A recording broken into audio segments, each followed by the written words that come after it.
नमस्कार, news our के खास कार्यक्रम नेशनल वॉइस में आपका स्वागत है। मैं हूं देवेंद्र कुशवाहा। हम नेशनल वॉइस में करते हैं देश के गंभीर मुद्दों पर बात। आज नेशनल वॉइस का विषय है एमपी में 5 साल की बच्ची के साथ हुए दुराचार और हत्या की, जिसने हिलाकर रख दिया पूरे मध्य प्रदेश को। तो आइए शुरू करते हैं नेशनल वॉइस।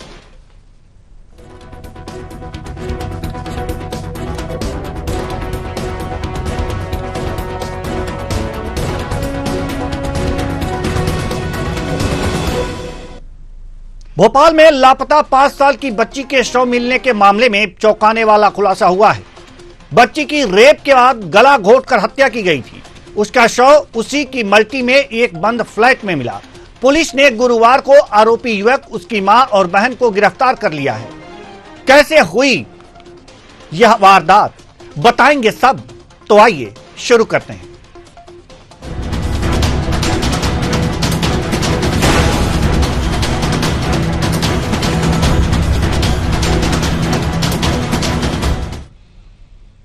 मामला शाहजहानाबाद थाना क्षेत्र का है, जहां एक 5 साल की मासूम के साथ दरिंदगी और उसकी हत्या का मामला सामने आया है। आरोपी ने पुलिसिया पूछताछ में बताया है कि सबसे पहले बच्ची को अगवा किया, रेप के बाद गला घोटा, इसके बाद शव पानी की टंकी में छिपा दिया। पुलिस ने बच्ची का शव बरामद किया। आरोपी अतुल की मां बसंती और बहन चंचल को भी इसमें आरोपी बनाया गया है। मां और बहन को घटना को छिपाने का प्रयास किया। इस संबंध में पुलिस कमिश्नर हरिनारायण चारी मिश्र ने पूरे मामले पर प्रकाश डाला है।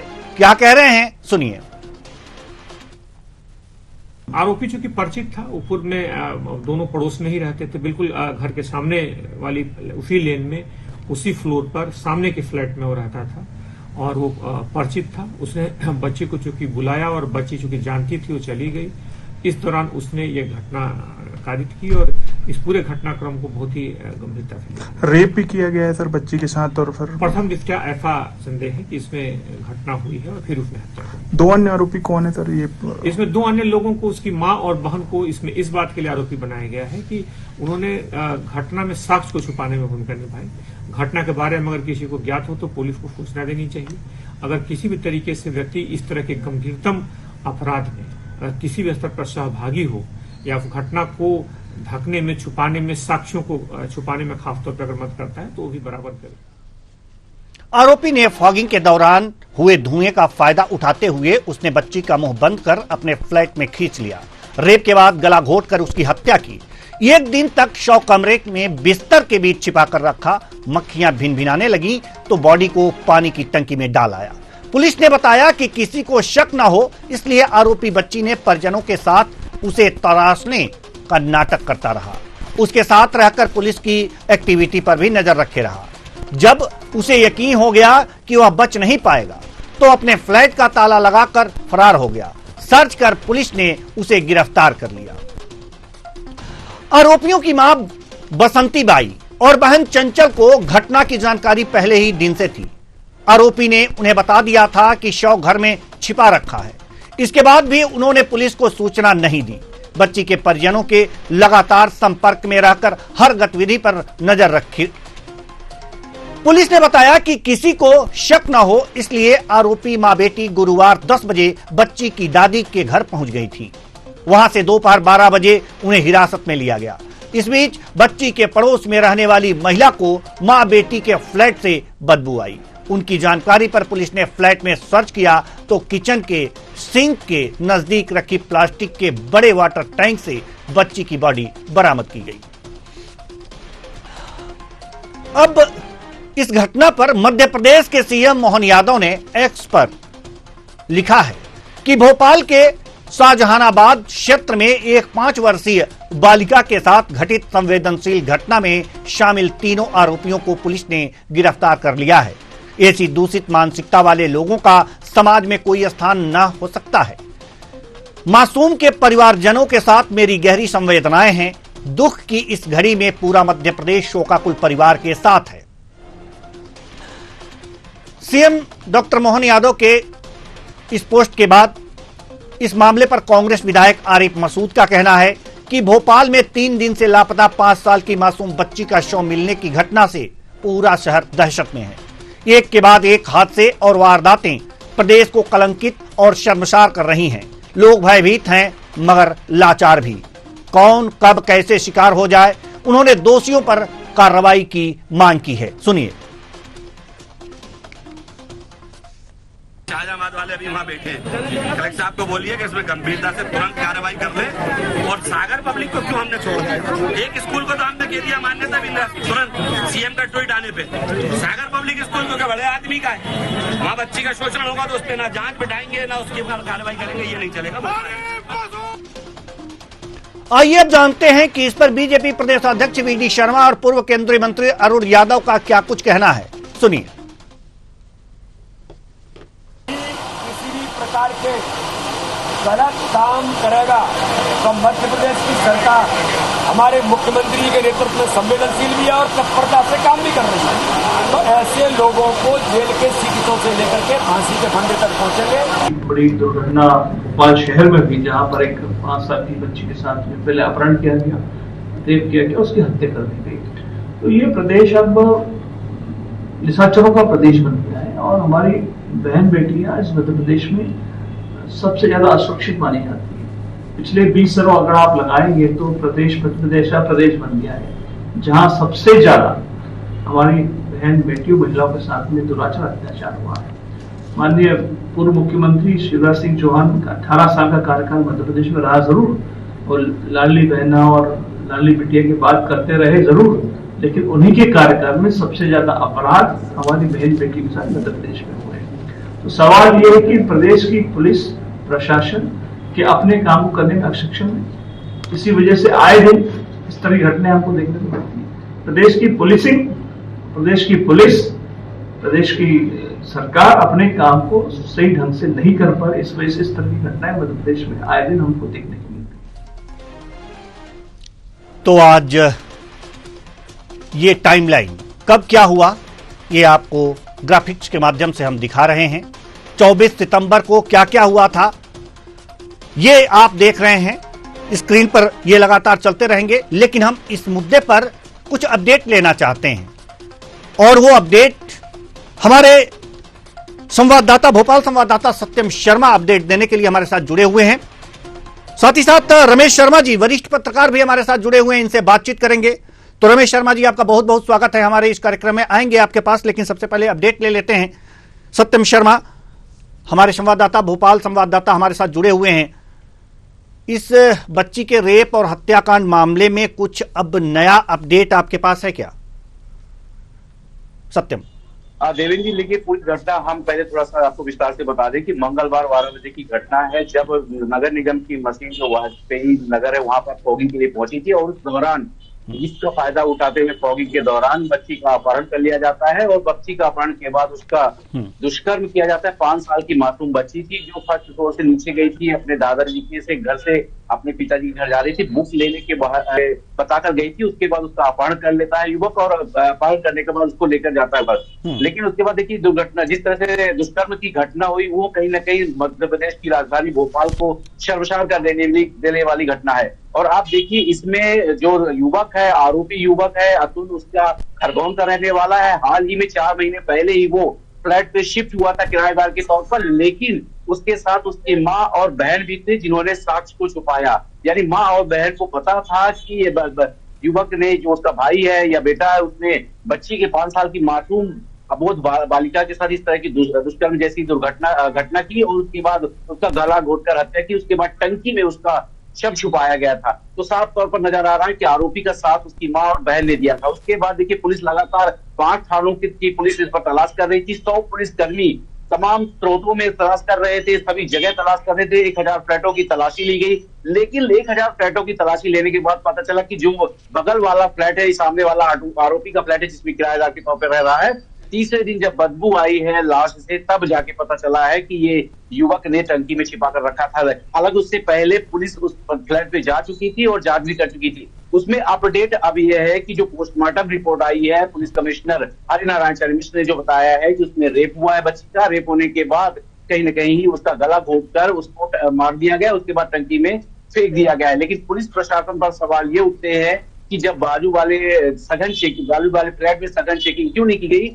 जो आरोपी थे खुद ही ढुलवाने में लगे हुए थे बच्ची को, चूंकि बच्ची उनके ही फ्लैट पे रह रही, मारकर उसी फ्लैट पे टंकी में छुपा कर रखा गया था, लेकिन अगल बगल उनको पुलिस को भटकाया गया। आरोपियों द्वारा लगातार प्रयास किया गया कि आरोपी न, हालांकि आरोपी इस फिराक में थे कि बच्ची को किसी भी तरह से निकाल करके बाहर ले जाएंगे और कहीं भी किसी जगह पे ठिकाने लगाने का प्रयास कर रहे थे, लेकिन इस दौरान उनको मौका नहीं मिला। पुलिस लगातार गश्त करती रह गई, इसकी वजह से उसको मौका नहीं मिला और 100 थानों की पुलिस ने इस पर किया है। सीएम डॉक्टर मोहन यादव ने इस पर कड़ी कार्रवाई के आदेश दिए हैं। उन्होंने कहा है जो भी कल्प्रिट है उस पर कठोर से कठोर कार्रवाई की जाएगी, उसको फांसी की सजा फास्ट ट्रैक के माध्यम से दी जाएगी। पुलिस कमिश्नर ने बताया कि एसआईटी का गठन किया गया है, एसआईटी के गठन की उसकी जांच चल रही है और जांच के बाद क्योंकि अब आरोपी जो है, पहले से आरोपी पर यह भी पता चला है कि आरोपी पर पहले से ही 6 मामले दर्ज है। एक छेड़खानी का मामला दर्ज है और जो बाकी के मामले हैं वो चोरी के मामले दर्ज है। इसके साथ साथ ही वो जो इलाका वाजपेयी नगर बताया जाता है, तो वहां झुग्गी बस्तियों को जो 1000 फ्लैट दिए गए हैं उसमें माना जा रहा है कि अवैध तरीके से गांजा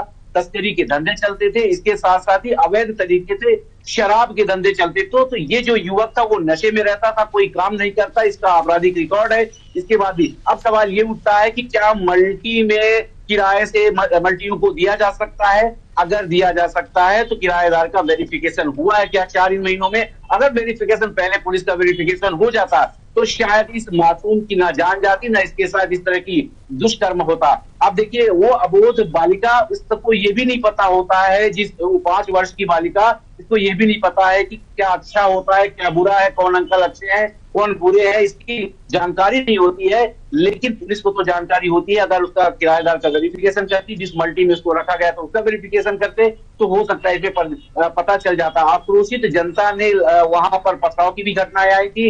आक्रोशित जनता ने इसको लेकर शाहजहानाबाद पुलिस थाने को घेराव भी किया था। तमाम विधायक, कांग्रेस के विधायक भी यहाँ पहुंचे थे, आरिफ मसूद और आतिफ अकील भी वहां पर पहुंचे थे और उन्होंने साफ तौर पर इस पर नाराजगी जताई। उनका कहना है कि यहाँ अवैध तरीके से शराब गांजे का धंधा चलता है, जिसकी वजह से अबोध बालिकाएं, जो महिलाएं हैं, जो बच्चियां हैं, उनको इसका परिणाम भुगतना पड़ता है। ये बात सही भी है। लगातार देखा गया है कि कंप्लेन भी आती है, लेकिन पुलिस जब तक बड़ी घटना नहीं होती उसके बाद तब तक कोई एक्शन में पुलिस नहीं आती और यही बड़ी घटना अब आपको देखने को सामने मिल रही है। और तमाम कांग्रेस के पार्टी के जो विधायक हैं, जो नेता हैं, उन्होंने कहा है, इस पर दुख भी जताया है। जीतू पटवारी जो पीसीसी चीफ है, उन्होंने साफ तौर पर कहा है कि नर्क बना दिया है मध्य प्रदेश को, इस पर एक्शन लेना चाहिए, जो भी इस पर दोषी है उस पर कठोर कार्रवाई की जाए और जो साथ दिया है, साथ तौर पर उसकी मां और उसकी बहन ने साक्ष्य छुपाने का काम किया है, उनको भी फांसी के फंदे तक पहुंचाया जाए। हालांकि जो मांग है तुरंत फांसी के फंदे तक पहुंचाने की मांग की जा रही है। सीएम डॉक्टर मोहन यादव ने फिलहाल ट्वीट कर करके इसमें जानकारी दी है और कहा है कि जो भी कल्प्रिट है, जो एसआईटी का गठन किया गया है और फास्ट ट्रैक के माध्यम से केस चलाया जाएगा और फास्ट ट्रैक के माध्यम से फांसी के फंदे तक जो भी आरोपी है, अतुल नाम का आरोपी है, खरगोन का रहने वाला है, उसको फांसी के फंदे तक पहुंचाया जाएगा। जी, बहुत बहुत धन्यवाद इस तमाम जानकारी के लिए सत्यम शर्मा, बहुत बहुत धन्यवाद। तो कुल मिलाकर के अब देखा जा सकता है कि ये जो मामला है मध्य प्रदेश का, वास्तव में जिस तरह से ये मामला हुआ, यह काफी चौंकाने वाला मामला है और जिस तरह से शव बरामद हुआ बच्ची का और जिसका शक था कि हो सकता है कि बच्ची के साथ कुछ दुराचार हुआ हो और उसकी हत्या कर दी गई हो, वही हुआ। हमारे साथ बातचीत करने के लिए रमेश शर्मा जी वरिष्ठ पत्रकार मौजूद हैं। बहुत ही अब ऐसे मुद्दों पर चर्चा करने से थोड़ा सा मन व्यथित होता है और थोड़ा सा अजीब सा लगता है कि हम किन मुद्दों पे चर्चा कर रहे हैं, लेकिन जरूरी हो जाता है कि समाज में यह सब घटित हो रहा है, पुलिस प्रशासन शासन को इस पर कंट्रोल करना चाहिए। आंकड़े तो ऐसे आते हैं शर्मा जी कि इसमें दिखाया गया है, जो आंकड़े एनसीआरबी के आंकड़े हैं, देख करके शर्म आती है इस घटना को और उसका जब मिलान करते हैं तो 2022, 23 और 24 के जो आंकड़े हैं मिलान करके आए हैं, उसमें ऐसे अपराधों में कमी देखी गई है। नाबालिगों के विरुद्ध अपराध जो हैं 2022-23 में 2121, जबकि 24 में 1959। कहा जा रहा है कि थोड़ा सा कम हुआ है, लेकिन जिस तरह से अभी एक विद्यालय, भोपाल की ही बात है, विद्यालय में जिस तरह से बच्ची के साथ जो दुराचार का मामला सामने आया, अब ये मामला सामने आया, इसको देखकर आपको क्या लगता है? कि मोटे तौर पर देखें कि ठीक है कि ये 2 घटनाएं भोपाल में घटी हैं, लेकिन अगर देश भर में प्रतिदिन कोई ना कोई घटना घटती है, कहीं ना कहीं से रोज समाचार आता है कि 5 साल की बच्ची, 6 साल की बच्ची, 9 साल की बच्ची, अभी मुश्किल से 1-8 महीने पहले तो एक 2-2.5 साल की बच्ची का छत्तीसगढ़ या कहां से समाचार आया था। तो निश्चित रूप से ये घटनाएं बहुत दुर्भाग्यपूर्ण है और ये घटनाएं उस देश में घट रही हैं जहां कन्या में देवी की कल्पना की गई है और अभी 2-4 दिन बाद नवरात्र शुरू होने वाले हैं, कन्या पूजन शुरू होगा और उसमें ऐसी घटना, और फिर भोपाल में घटना, और न केवल 5 साल की बच्ची के साथ जो कांड हुआ है, फिर उसको गला घोंटा गया। और फिर मुझे इस सारी घटना में दूसरा आश्चर्य ये हुआ कि उसकी मां ने और बहन आरोपी को बचाने की या अपराध को छुपाने की कोशिश की। ये निश्चित रूप से बहुत सारी चीजें चिंता का विषय है। और जहां तक घटना, मेरी तो अपेक्षा आपके माध्यम से सरकार से यही है कि इसको फास्ट ट्रैक पर लिया जाए और 15-20 दिन में इसको फांसी की सजा, जैसे एक बार शिवराज जी ने दिया था तो 21 दिन में फांसी की सजा का आदेश कोर्ट ने दे दिया था। हालांकि फिर आरोपी पक्ष चला गया था, हाई कोर्ट तो थोड़ा टल गया था। तो कुल मिलाकर के इसको फास्ट ट्रैक में लिया जाए और इसको फांसी की सजा तो कम से कम इसको मिलना ही चाहिए। और एक दूसरी बात और मुझे लगती है कि इस तरह के अपराधों पर बुलडोजर चलने का सिलसिला शुरू हुआ था, तो लेकिन कुछ लोग कोर्ट पहुंच गए कि इस तरीके से बुलडोजर ना चला जाए।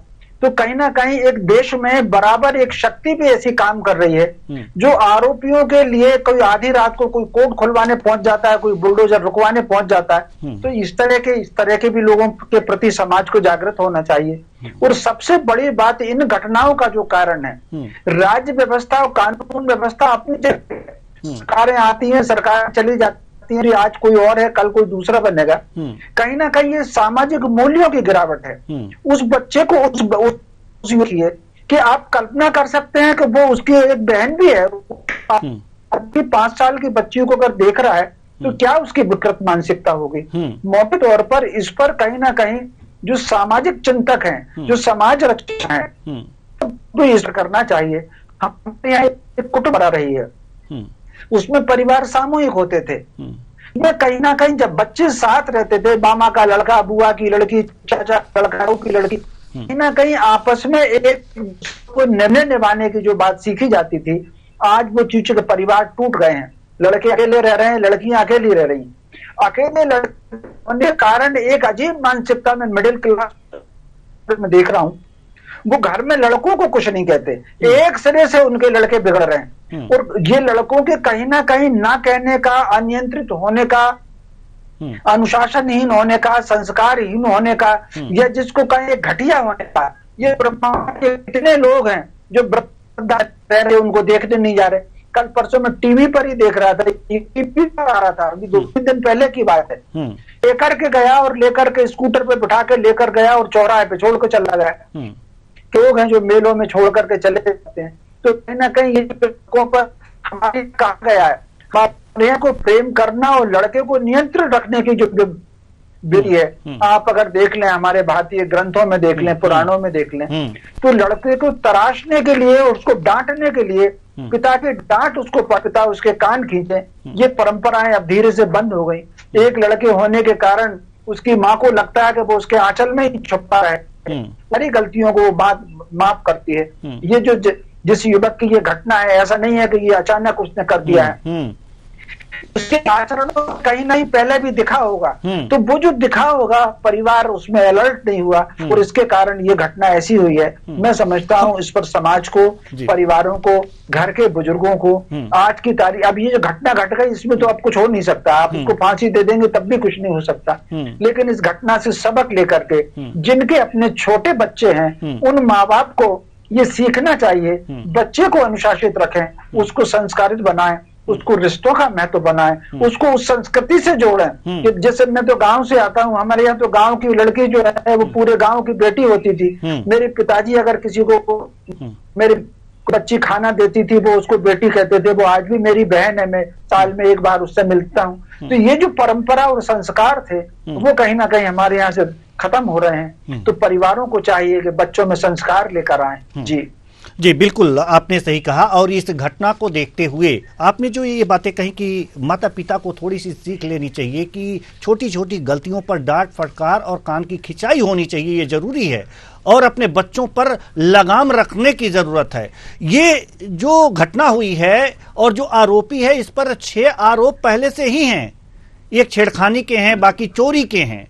और आपने ये बातें बहुत सही कही कि अगर ये जो माँ हैं, उनकी जो माँ और जो बहन हैं, अगर इन्हीं गलतियों पर जो पिछली 5 चोरियों की और छेड़खानी के जो आरोप लगे हैं, इस पर इन्हें पूरी तरह से दंडित की होती और वास्तव में उन्हें आभास करा दी होती कि आप जो है ये गलत कर रहे हैं, किसी लड़की से छेड़छाड़ करना ही बहुत भारी पाप है, तो शायद आज यह दिन नहीं देखना पड़ता, उनके पाप में भागीदारी नहीं होनी पड़ती, अब उसके कर्मों को छुपाने का प्रयास नहीं किया होता उस मां को, उस बहन को। वो तो अपने पुत्र प्रेम और भाई प्रेम के वशीभूत होकर उसके कुकृत्य को छुपाने का प्रयास किया, जो आज जेल के अंदर हैं। तो ऐसे लोगों को तो सीख मिलनी ही चाहिए। और सीख जो हमारे पुराण, हमारे जो ग्रंथ जो हैं, वास्तव में उसका अध्ययन कराना चाहिए अपने बच्चों को।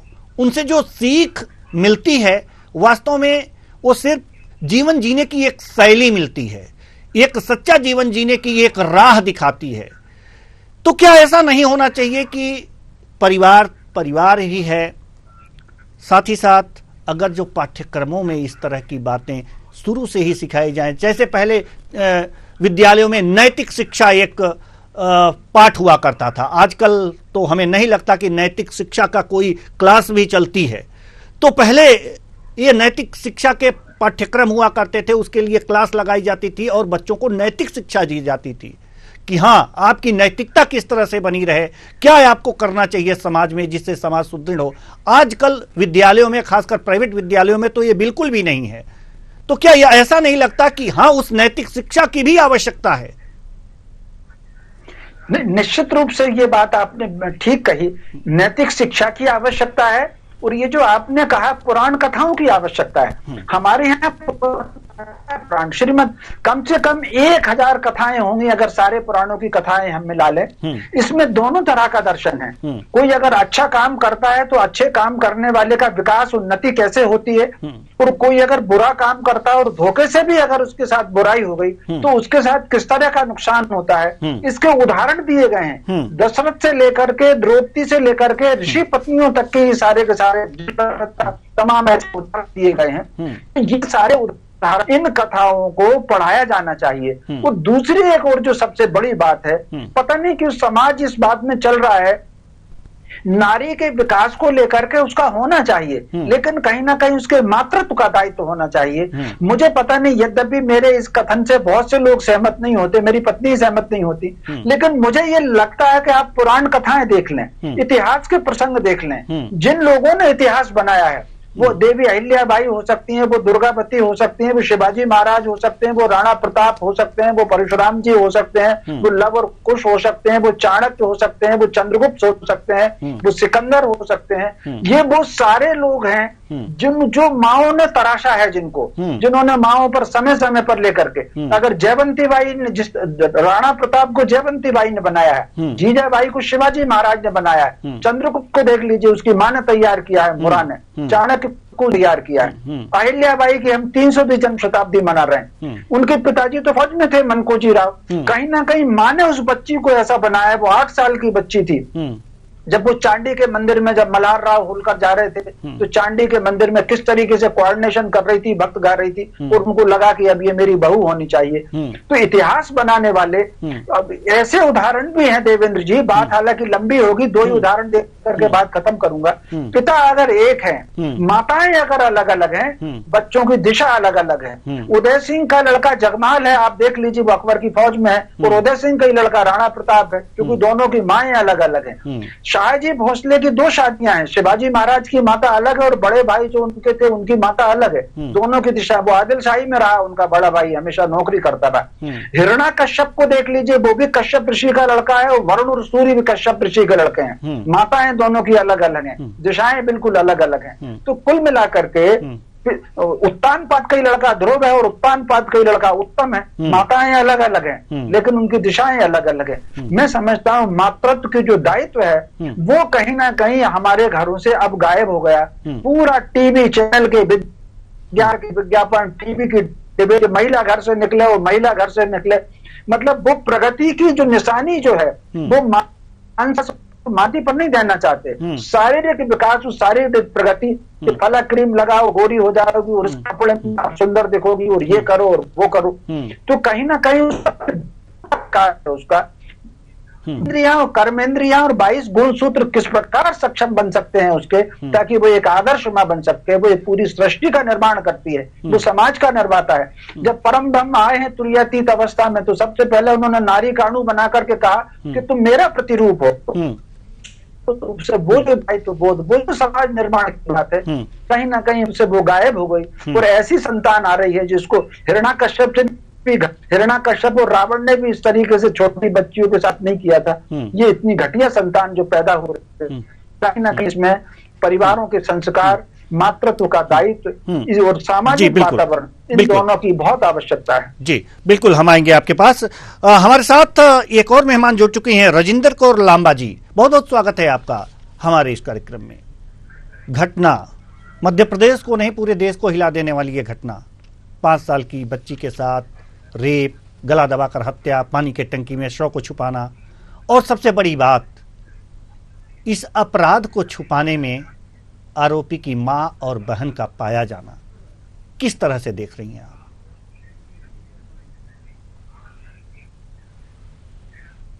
जी राजेंद्र कौर लांबा जी।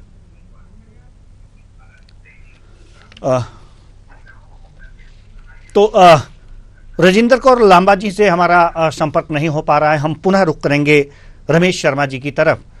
रमेश शर्मा जी, धार्मिक और सामाजिक दृष्टिकोण से हम लोगों ने कुछ बातें तो की, अब थोड़ी सी राजनीतिक दृष्टिकोण से कुछ बातें हो जाएं जो रमेश शर्मा जी माफ कीजिएगा, थोड़ी देर बाद हम आ रहे हैं। राजेंद्र कौर जी से हमारा संपर्क हो चुका है तो उनके भी कुछ जो हैं उत्तर ले लें, कुछ प्रश्नों पर उनके भी विचार ले लें। राजेंद्र कौर लांबा जी, आप मुझे सुन पा रही हैं? हेलो जी, बहुत बहुत स्वागत है आपका हमारे इस कार्यक्रम में। नमस्कार सभी को जी। और मैं सीधे मुद्दे की बात करती हूँ जी, जो कि अभी महिलाओं और बच्चों के साथ जो भी उनकी अस्मिता को तार पार करने वाली जो दिल दहलाने घटनाएं हो रही हैं, निश्चय ये मन दहल जाता है। पूरा समाज उद्वेलित है लेकिन घटनाएं रुकने का नाम नहीं ले रही हैं। और कहीं ना कहीं बहुत जरूरी है समाज को जागरूक करें। इस प्रकार की जो वार्ता, जो विचार सामने आएंगे उससे कुछ न कुछ अंतर जरूर पड़ेगा। यकीन जानिए कोई दिन ऐसा नहीं जाता जब हम समाचार पत्र उठाते हैं और उसमें घरेलू हिंसा, रेप, गैंग रेप, अपहरण, इस तरह की जो घटनाएं हैं, दहेज प्रताड़ना से घटनाएं हमको सुनने को, पढ़ने को ना मिले।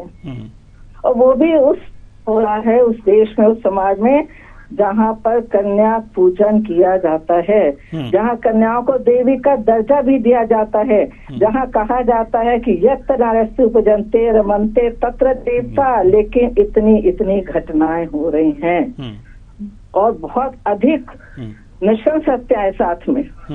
कहीं ना कहीं तो रुकना होगा, कहीं ना कहीं तो समाज में परिवर्तन लाना होगा, बहुत जरूरी है। और समाज के लोगों को ही जुटना है, समाज के लोगों को, हम सबको जुटना है।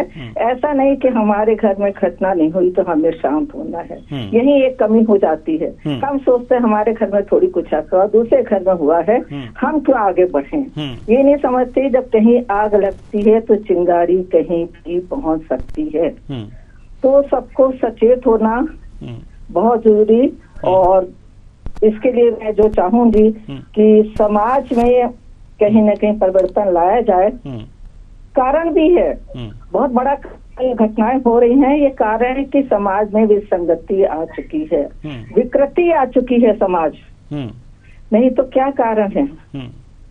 कि जिस 5 साल की बच्ची को हम पढ़ रहे हैं, रोज छोटी छोटी बच्चियां जिनको अभी अपना ही संभाल नहीं होता, उन बच्चों के साथ उनको देख के वात्सल्य आना चाहिए, लेकिन उनको देख करके वासना भड़क रही है लोगों में। तो इस विकृति को हम रोकें। और मैं अभी सबके विचार भी जानना चाहूंगी और मैं और अभी कहना चाहूंगी इसके अलावा भी, अभी केवल मैं बात सामने रखी है।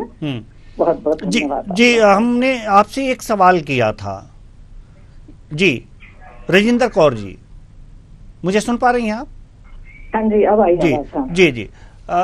मैंने एक आपसे सवाल किया था, सवाल ये था कि एक आरोपी और उस आरोपी के आरोप को छुपाने में लगी उनकी मां, उनकी बहन, और जो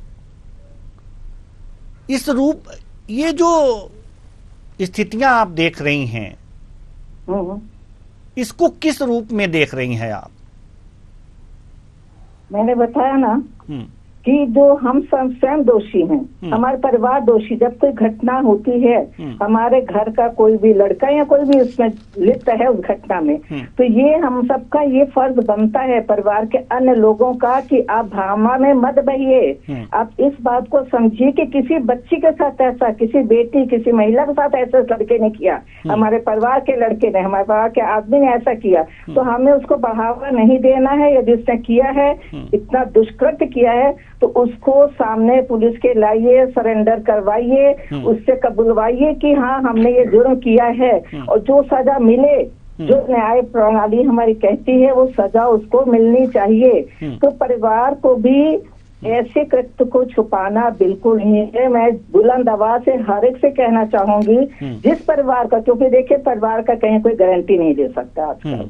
आपके बच्चे घर से निकले हैं, कहाँ जा रहे हैं, कहाँ नहीं, आपको पूरी बात पता नहीं है, उन्हें वहां जा रहे कहीं जा रहे हैं। अगर गलत काम किया है, आपके समझ आ रहा है हमारा बच्चा गलत है, और इस बात को शुरू से हम जब छोटे बच्चे होते गलत काम करते हैं, तो हमें तभी रोकना चाहिए। हम उसका बढ़ावा देते लाड़ प्यार बच्चे को, बढ़ते बढ़ते वो एक दिन इतना भीषण जहर करने लगता है। तो ये परिवार के जो भी महिलाएं हों और भी जो सदस्य हों, चाहे पुरुष सदस्यों घर के, यदि उनका घर का किसी भी एक सदस्य ने ऐसा गलत काम किया है जो कि सीमा के पास वित्ता, तो उसको कहीं कहाँ पे वित्त दुर्दांत केस कर रहे हैं, तो घर के लोगों को बिल्कुल भी बढ़ावा नहीं देना चाहिए, बल्कि छुपाना नहीं। जहाँ कहीं पता लगे तो तुरंत एक अच्छे नागरिक के तरह से, एक अच्छे समाज के व्यक्ति के रूप में आप जाके पुलिस में खबर करिए, बताइए कि ये हमारे घर का ये जिसने गलत काम किया तो यहाँ पर है, उसको आप पकड़वाइए।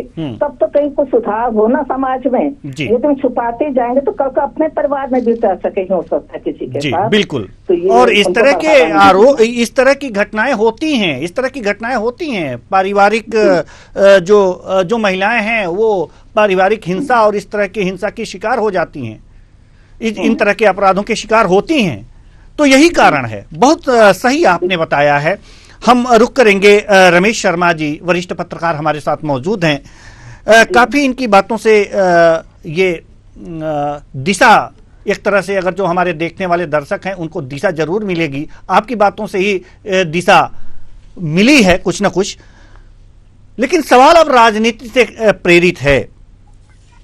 ऐसी घटनाएं जब आती हैं रमेश शर्मा जी, तो राजनीतिक पार्टियां एक्टिव हो जाती हैं और सरकार पर आरोप लगाने लगती हैं कि आपने ये किया, आपकी सरकार वो फेल है, आपका प्रशासन फेल है, आप अंकुश नहीं लगा पा रहे हैं।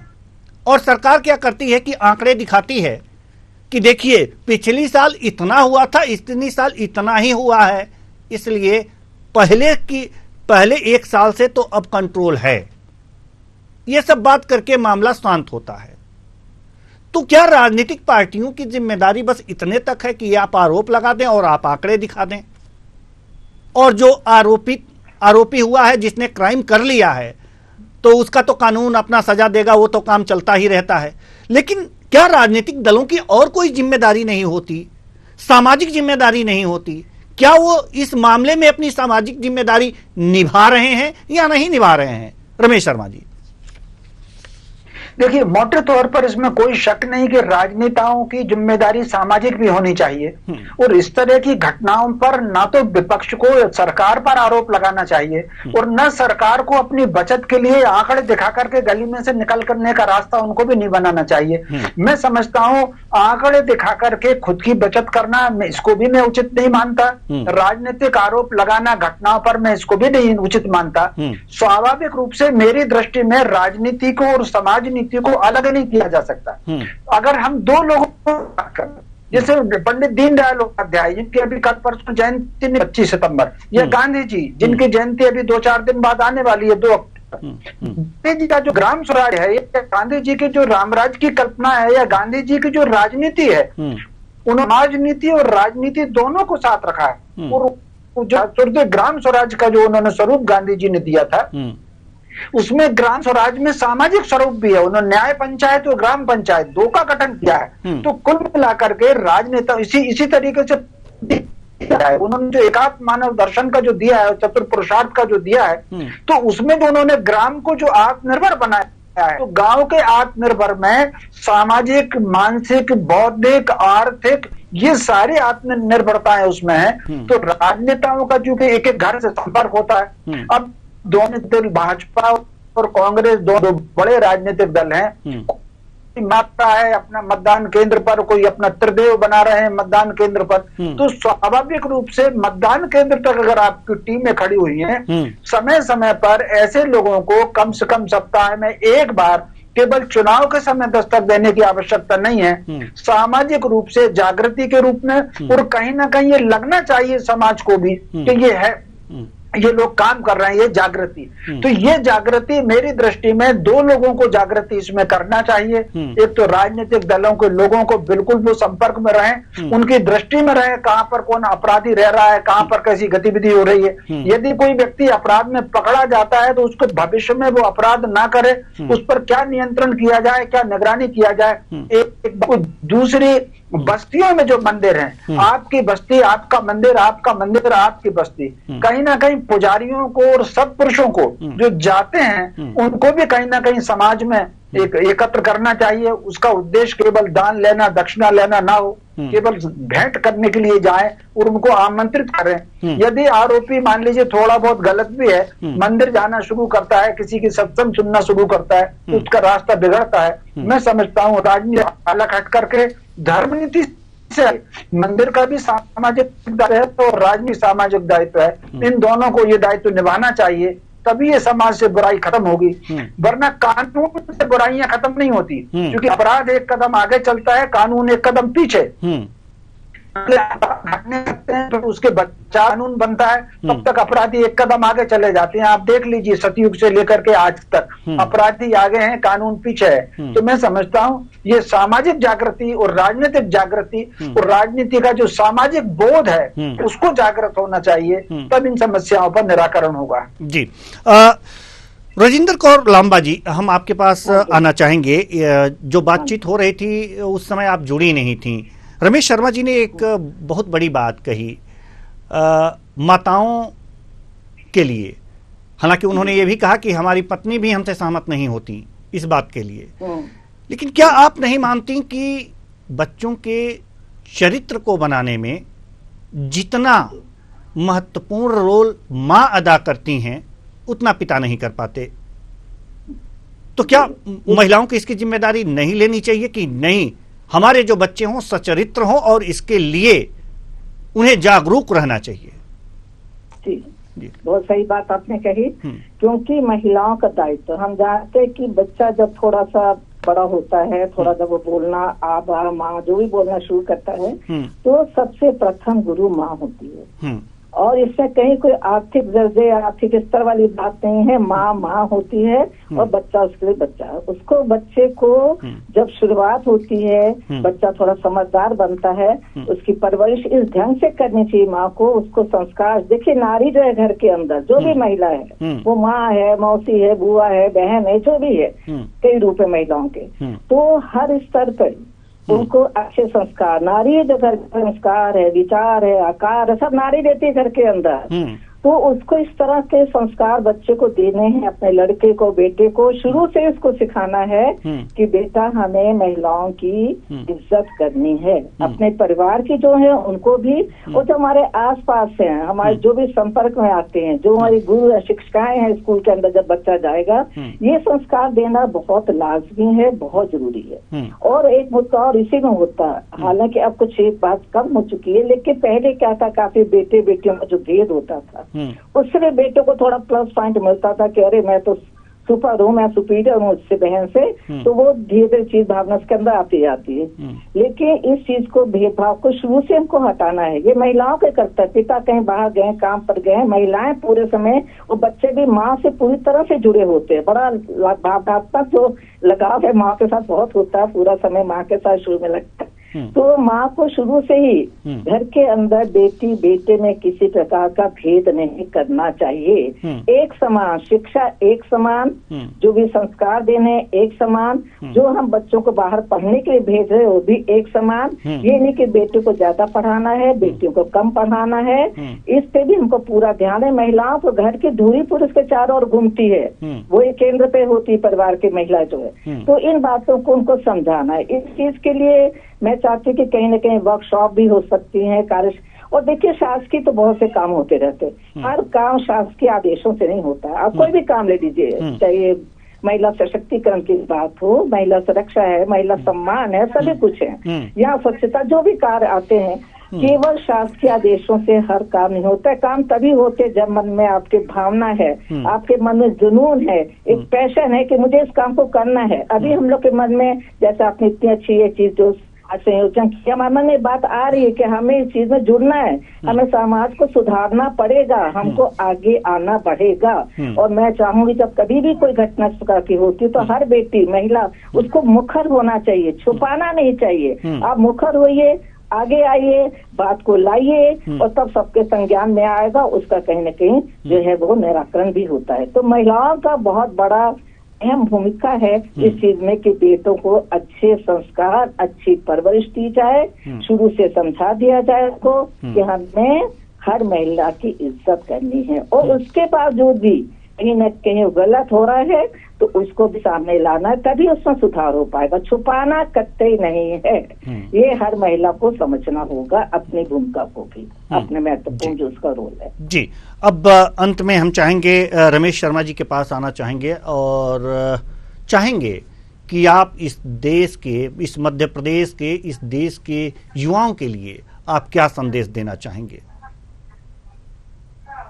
देखिए, मोटे तौर पर युवाओं को संदेश यही है, कहीं ना कहीं वो अपने घर से, बिल्कुल सही बात राजेंद्र कौर जी ने कही, कम से कम सबसे पहले वो अपने माता पिता से जुड़े, भाई बहन से जुड़े, परिवार से जुड़े, और माँ से जो सीखना है उनको, माँ से संस्कार सीखें, संगठन सीखें, स्नेह सीखें और समन्वय सीखें। एक महिला है, एक माँ है जो सब में समन्वय बना के चलती है, कि नंद से भी बनाएगी, देवर से भी बनाएगी, जेठ से भी बनाएगी, सास से भी बनाएगी। तो समन्वय, स्नेह और ये जो संस्कार ये माँ से मिलते हैं, वो परिश्रम, पराक्रम और पुरुषार्थ ये उसको पिता से मिलता है।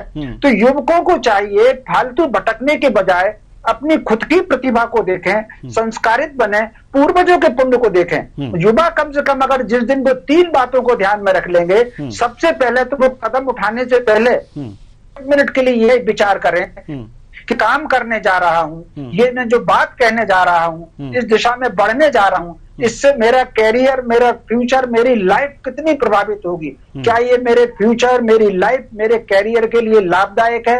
एक, इस पर विचार, इससे मेरे कुल की, परिवार की, उसकी इज्जत संपन्नता में वृद्धि होगी। तीसरा, इस पर विचार कर लें, प्रसन्न होंगे कि नाराज होंगे। जिस दिन युवा ये कदम उठाने से पहले अपने फ्यूचर को देख लेगी, अपने परिवार की प्रतिष्ठा देख लेगी, अपने इष्ट की देख लेगी, मैं समझता हूं समाज में संस्कार और समाज सही दिशा की ओर बढ़ेगा। जी, बहुत बहुत धन्यवाद रमेश शर्मा जी, आपका भी, और राजेंद्र कौर लांबा जी आपका भी। आप आए और हमारे युवकों को, हमारे समाज को दिशा देने वाले विचार रखे। बहुत बहुत धन्यवाद। तो कब रुकेगी हैवानियत? इसका जवाब इस पूरी डिबेट में मिल गया।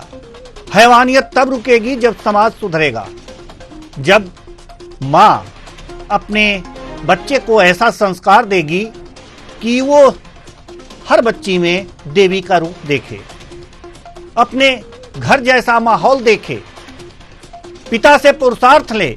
ये तमाम बातें हैं जो इस डिबेट में कही गई हैं। सिर्फ सरकार और प्रशासन इस तरह के अपराध को नहीं रोक सकता।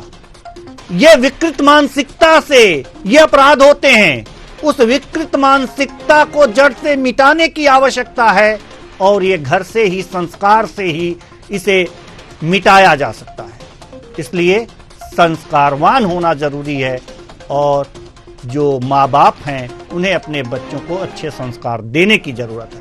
फिलहाल इस कार्यक्रम में इतना ही। मुझे दीजिए इजाजत। नमस्कार।